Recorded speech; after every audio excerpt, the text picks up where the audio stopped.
우리가 하나님께 기도할 때 자신의 죄와 허물을 자백하고 하나님의 크신 은혜에 대해서 감사해야 된다. 그리고 하나님께 간구하는 마음으로 기도해야 된다라고 하는 것입니다. 여기서 이 간구라고 하는 것이 데메세이스인데요. 헬라어로 데메세이스인데 원래는 결핍이라는 뜻입니다. 그래서 부족함에 대해서 무언가를 SOS를 보내는 거죠.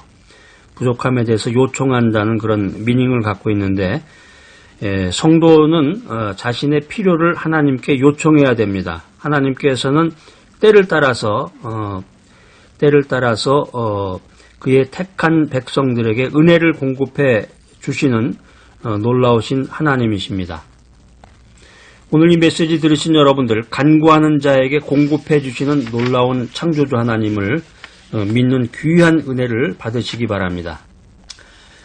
디모데전서 2장 1절로 3절 말씀 한번 찾아보겠습니다. 그러므로 내가 첫째로 권하노니 모든 사람을 위하여 간구와 기도와 도고와 감사를 하되 임금들과 높은 지위에 있는 모든 사람을 위하여 하라. 이는 우리가 모든 경건과 단정한 중에 고요하고 평안한 생활을 하려 함이니라. 이것이 우리 구주 하나님 앞에 선하고 받으실 만한 것이니. 기도는 한마디로 자신을 위한 간구입니다. 하나님께 대한 고백과 감사뿐만 아니라 하나님께 대한 요구가 기도이다라고 하는 것입니다. 하나님께 대한 보고, 리포트, 하나님께 대한 단순한 보고가 기도는 아닙니다. 우리 대화 나눌 때도 보면은 그 사실적인 이야기만 하는 사람들도 있죠. 리포트 형식으로. 하나님께 대한 그 리포트가 기도가 아니다. 종이나 하인처럼 그냥 보고만 하는 게 아니라 주여 제가 오늘 몇 월 며칠 몇 시에 무슨 일을 했습니다. 무슨 무전 치듯이 삐삐삐 무전을 치듯이 이렇게 보고를 하는 게 아니라 자녀가 아버지에게 대화하듯이 필요한 내용을 요구를 하는 거예요. 필요한 내용을 요구하는 것이 기독교에서 말하는 기도다라고 하는 것입니다. 이게 신앙의 행위예요. 어떻게 보면 특권이죠. 어버이는 어린 자녀가 필요한 것을 자신에게 요구하는 모습 속에서 기쁨을 맛보게 됩니다. 집에 애가 있는데 아무 말도 안 한다. 집에 애가 있는데 자꾸 뭐를 달라고 그런다. 붕어빵 좀 사주세요. 호빵 좀 사주세요. 오늘 맛있는 것 좀 사주세요. 저녁에는 뭐 좀 해주세요. 자꾸 이렇게 요구하는 모습 속에서 부모는 진정한 기쁨을 맛보게 됩니다. 그 요구 속에서 부모에 대한 신뢰감을 느끼기 때문인데 부모에게 아무것도 요구하지 않고 바라지 않는 자녀는 부모를 불신하고 사랑하지 않는다는 그런 의미가 되는 거죠. 그러니까 인간의 관계, 이걸 이제 우리가 응용해 보면은 인간의 그 릴레이션십, 관계 속에서도 무언가, 좋은 관계 속에서 무언가를 자꾸 이렇게 요구하는 그런 관계가 있잖아요. 이렇게 좀 해주세요. 저렇게 좀 해주세요. 뭘 좀 도와주세요. 이게 그 사람을 신뢰하고 사랑한다는 표시란 말이에요. 근데 그걸 알아듣지 못하고, 알아먹지를 못하고 자꾸 자기에게 무언가를 강요하는구나. 이렇게만 생각하는 사람은 어리석은 사람이죠. 사오정. 자, 그렇기 때문에 하나님의 자녀가 하나님께 거룩한 삶에 필요한 것을 공급해 주시기를 간절히 간구하는 이런 행위는, 액션은 하나님을 기쁘시게 하는 이 믿음과 충성의 표시다라고 하는 것입니다. 하나님께서 언약하시고 주시겠다는 그 말씀을 믿는다는 그 증거가 되는 건데, 그렇기 때문에 예수님께서는 그 나라와 그의 의를 위해서 예수님의 이름으로 간절히 기도하라, 간구하라, 이런 말씀을 우리들에게 명령하고 계십니다. 요한복음 14장 13절 말씀, 요한복음 15장 7절 말씀, 여러분 한번 찾아서 읽어보시기 바랍니다. 자신을 위한 간구를 이제 성경에서 제가 성경 구절을 찾아서 세 가지 핵심되는 내용을 여러분들에게 전달해 드리면, 첫 번째는 누가복음입니다. 누가복음 18장 13절 말씀.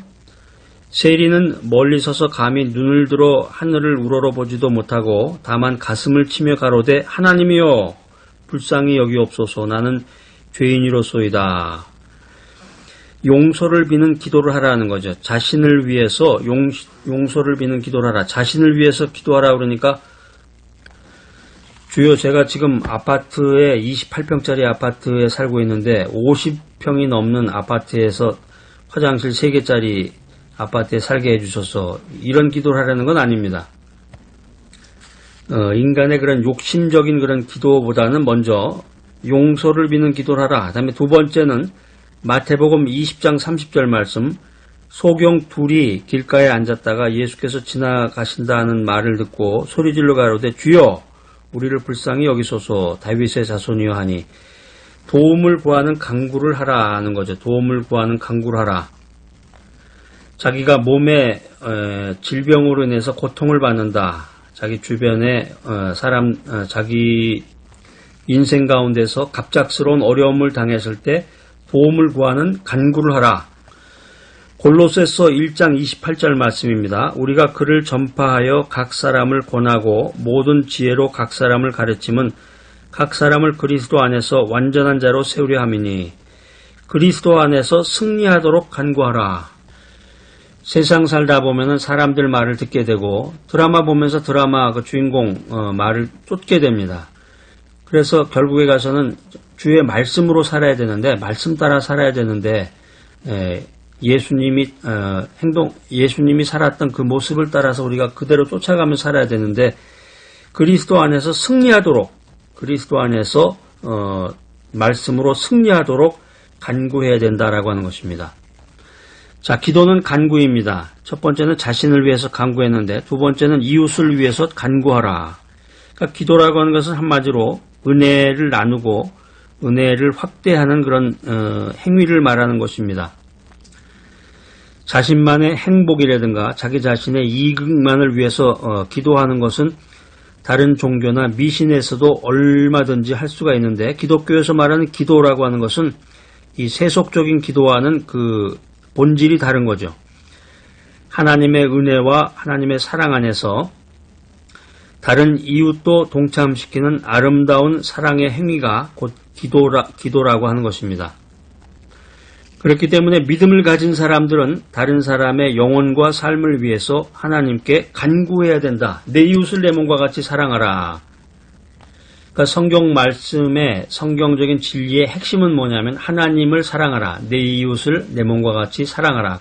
그 두 가지인데 자기 가족밖에 모르는 사람은 너무 한계 속에 빠져 있는 사람이겠죠. 가족뿐만이 아니라 내가 알고 있는 가족, 친척도 물론 해당이 되지만 가족이나 친척을 넘어서 내 이웃, 내가 지금 내 주변에 있는 이웃, 내가 알고 있는 이웃도 있지만 내가 모르는 이웃을 위해서 간구하는 그런 믿음을 가져야 되겠습니다.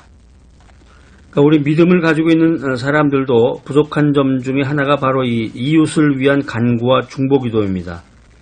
그러니까 이런 것은 이제 그 사람의 그 신앙의 그 성숙도와 직결이 된다고 할 수 있는데 내가 가장 관심을 가지고 있는 그 범위가 어디까지냐 이걸 보면 그 사람의 영적인 수준을 알게 됩니다. 주변에 이제 우리 주변에 보면은 흔히 이제 자기 자식만 알잖아요. 자기 자식, 자기 가족, 자기 부모, 여기까지가 이제 거기까지가 한계인 사람은 이제 수준이 그 정도인 거죠. 근데 우리 이제 성경에서 말하는 그 이웃의 범위라고 하는 것은 선한 사마리아인이 강도당한 사람을 돕는 것과 같은 그런 심정을 가져야 된다라고 하는 것이죠. 그리고 남을 도울 때 우리가 여기서 이제 기도에 대해서 말하고 있지만 기도도 해야 되지만 직접적으로 행동을 통해서 도움을 줘야 되겠죠. 남을 도울 때도 자기가 도왔다는 것을 드러내면 안 돼. 드러내면 나 이 정도로 도와줬는데 교회에서도 지금 문제되는 것 중에 하나가 최근에 제가 어떤 분에게 그런 얘기를 들었는데 교회에서 장로나 권사 제도를 좀 없애주세요. 그런 얘기를 하신 분도 계시더라고요. 그 얼마나 시달림을 받았으면 그런 얘기를 하겠습니까?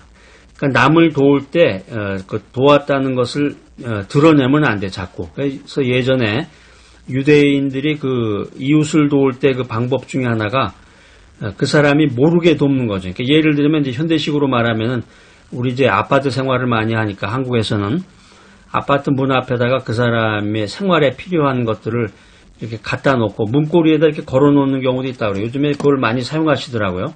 그리고 벨을 누르고 그냥 가는 거예요.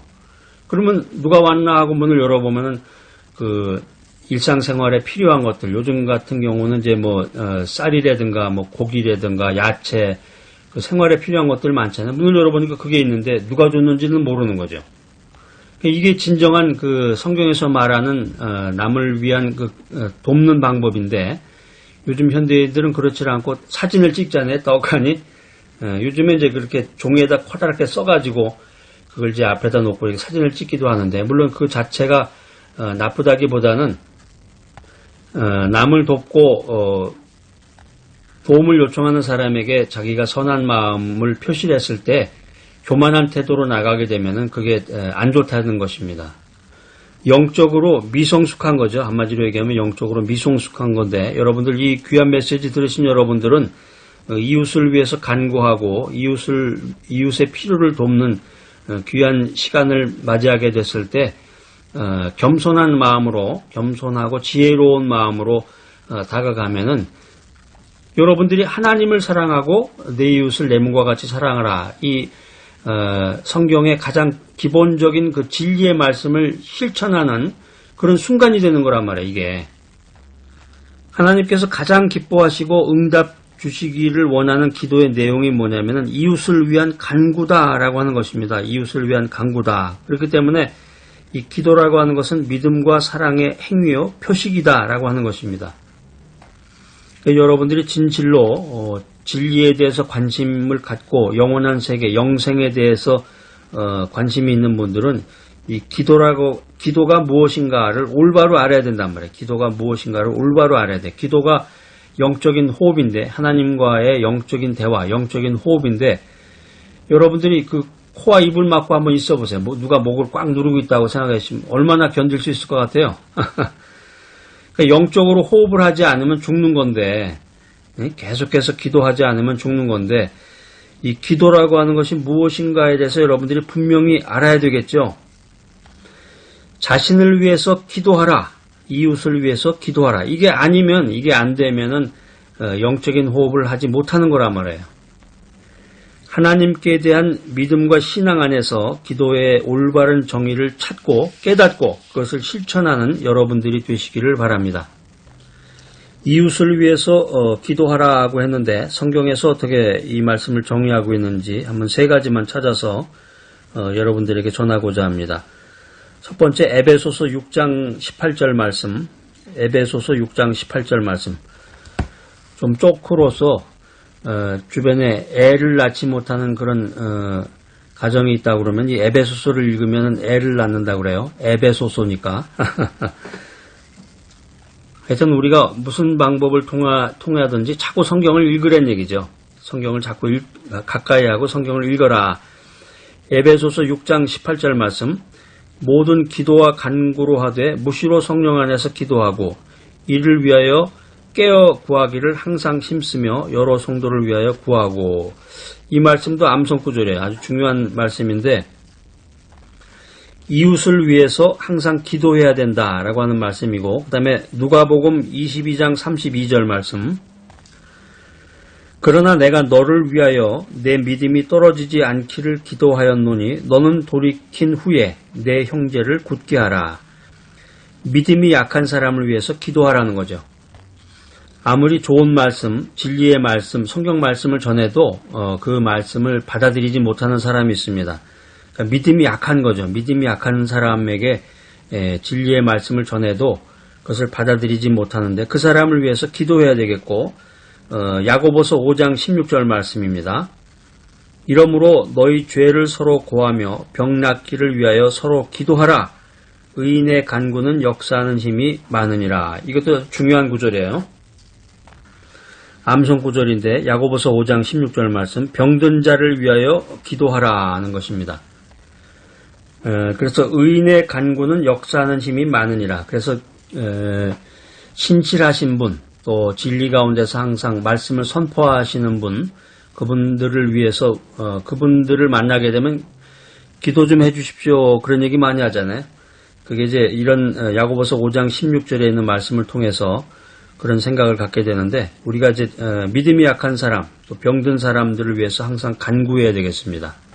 자, 오늘 귀한 메시지 들으시는 여러분들, 나만 잘 먹고 잘 살아야 되겠다 이런 생각, 뭐 나쁜 건 아니겠죠. 잘 살면 좋은 거니까. 그렇지만은 믿음 안에서 나만 잘 살고 나만 성공하는 것만을 생각할 것이 아니라, 내 이웃이라고 하는 것은 꼭 가족만을 얘기하는 것이 아니라 그 범위를 좀 더 넓혀서 내 이웃을 내 몸과 같이 사랑하라, 주님의 말씀을 기억하면서 이웃이 잘 되고 형통하는 것을 바라고, 진정으로 바라고 그들을 위해서 기도할 때 하나님께서 나에게 은혜를 베풀어 주신다, 이것을 믿는 귀하고 복된 여러분 모두가 되시기를 간절히 축복합니다.